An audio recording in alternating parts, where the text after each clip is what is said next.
Kahapon nga naisipan ko nang magbukas ng mga parcel dahil natatambak na talaga sila. Pagkatapos nilabhan ko na nga rin yung mga pillowcase at kanina naman nagawa nga ako ng mga reviews at nag-asikaso ng hapunan. Pero syempre bago ngayon, hi hello, welcome to my vlog. Itong mga nakaraan nga sunod-sunod talaga yung dating ng parcel ko at kagaya ni Mami Kayla, masipag nga ako mag-request ng mga pre-sample pero tamad nga ako magawa ng reviews.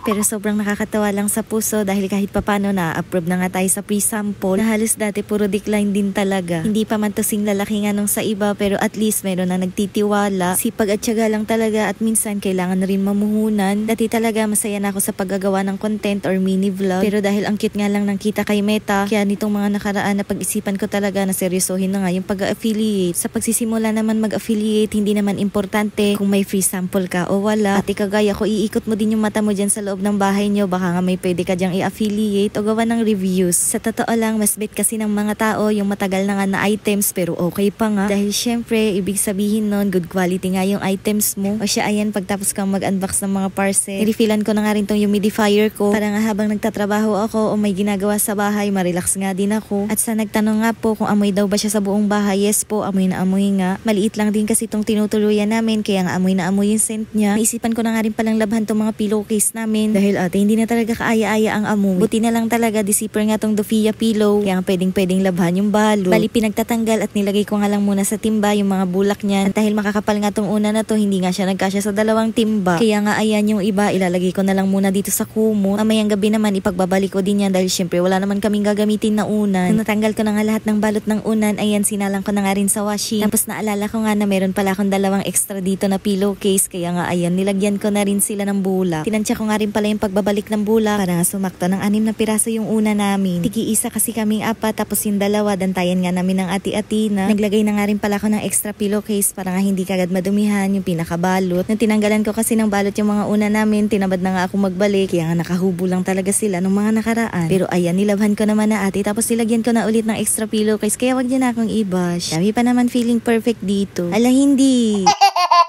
And ayan, fast forward nga kaninang umaga na nga ito. At naalala ko nga na meron nga nagtanong ulit dito sa LED lights kaya nga ayan, ginawan ko ulit ng reviews. Na para bang na-enjoy niya talaga.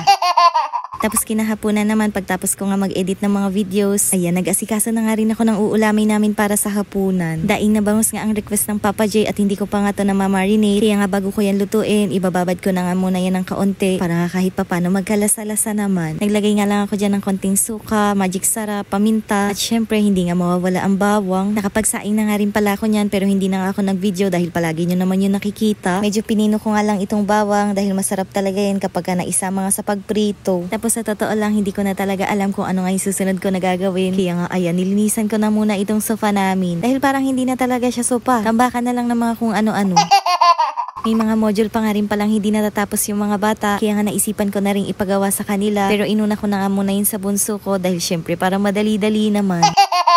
Bago nga kami magsimula, nilinisan ko na nga muna yung lamesa dahil marami talagang palipad-lipad na langaw dyan. Dahil siguro maulan nga yung panahon kaya nga naglalabasan sila. Akala ko talaga mabilis lang din namin matatapos yung module ng bunso ko. Pero natagalan nga rin kami kaya nga ang Papa J na ang magluluto nitong daing. At alam niyo na kapag ka siya ngayon magluluto, ang dami niya talagang alam. Pero hindi ko na ngayon siya masyadong napapansin dahil nakafocus nga ako sa pagtuturo sa bunso namin. Pero ayan, sus, may naganda durug-durug na ngayon daing bago pa nga maisa lang. Pamaya-maya nga lang din, naluto na din naman yan. At hindi niya na talaga pinakita dahil durug-durug na. Tapos para nga kahit papano meron naman kaming sabaw, ayan, nagluto nga ang Papa J ng noodles. Ako na nga rin pala ang nagawa ng sausawan namin para kahit papano meron naman ako na itulong. O siya, pasensya na kung ginabingan na naman ako ng upload dahil tinapos pa talaga namin yung module nga ng mga bata. At oo, alam ko gabi na kaya nga magsitulog na tayo.